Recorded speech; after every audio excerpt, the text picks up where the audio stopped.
All right, so this is gonna be just a quick little video on me cutting a hole in the fender because I'm tired of the exhaust coming into the cab from my hood exit.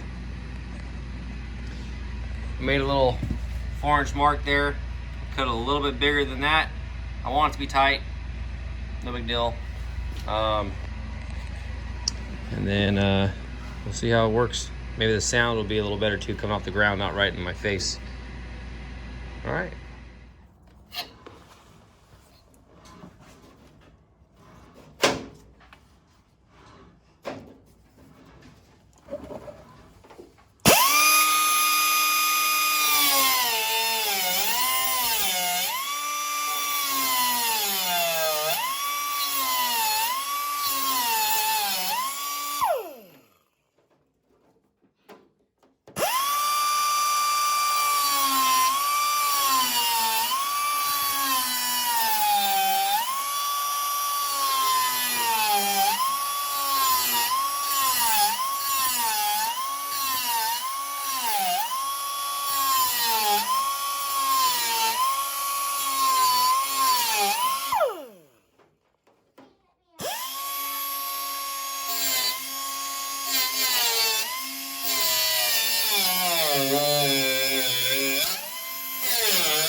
All right, so I got the hole cut. Of course, I don't have a 4-inch hole saw anymore, so I had to use this little guy here.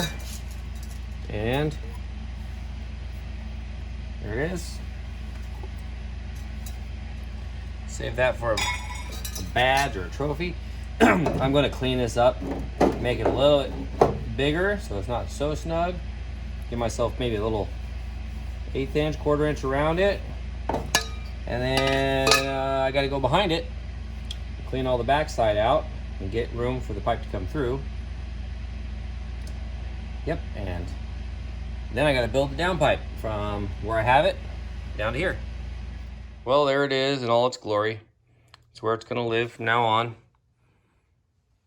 Don't judge me. I use an old Duramax downpipe, and I kind of just haggard it together just so it'll work.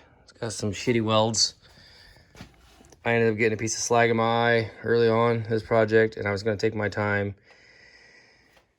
I ended up giving up on the carrying how it was going to look as long as it functions right. This is going to function just fine. Plenty of airspace. Move all the air it needs to for the horsepower this thing's going to make. I'm still going to leave that screamer pipe up through the hood so I can see it shooting flames maybe when it opens. And then the next thing I want to do is work on my my suspension. I want to get all this off here. I've got a rack and pinion to put in here, and I have a set of struts, strange coilover struts that actually, well, they've got the right lug pattern for the wheels I've got. They're just the same as the Camaro. So I have to figure out if I'm going to swap that or if I'm going to put A-arms on this thing and just run just a shock, a coilover or something. Or I could just go cheap, and I guess you can put the Camaro spindles on here, or sorry, the Camaro hubs on here and rotors. Keep using the brake caliper, but you got to use the bearings from the truck or some shit, I guess. I was reading online, but this stuff's heavy as hell. And if I do the struts, them big ass A-arms and that spring and all this other metal in here, and you know, the spring box, and steering box and all these steering arms, tie rod ends and shit, they'll all go away. And then all that's more weight off the thing. And then I'll take my little hokey coilover I put on there. I did that just because it has adjustability, and I'd cut too much out of the spring, so I had to bring it up a little bit because it was too low. Well, now I want it a little bit lower, and those just aren't working for me anymore. So don't forget to like, subscribe, share, tell your friends about me. Spread the word. We can get this thing rolling. I have at this time 415 subscribers. Yep. And oh yeah, go check out the Black Sheep Industries. They've got your blow-off valves and wastegates in stock. And then they have True North turbos too. This is not a True North turbo. This is a eBay Whirly Boy or whatever, Wuhan Warrior, whatever you want to call them. Someday I'll have some more money and I can buy me a nice turbo. But until then, this one I'm pretty sure will make plenty of power for this little tiny 5.3. All right, guys, catch you later.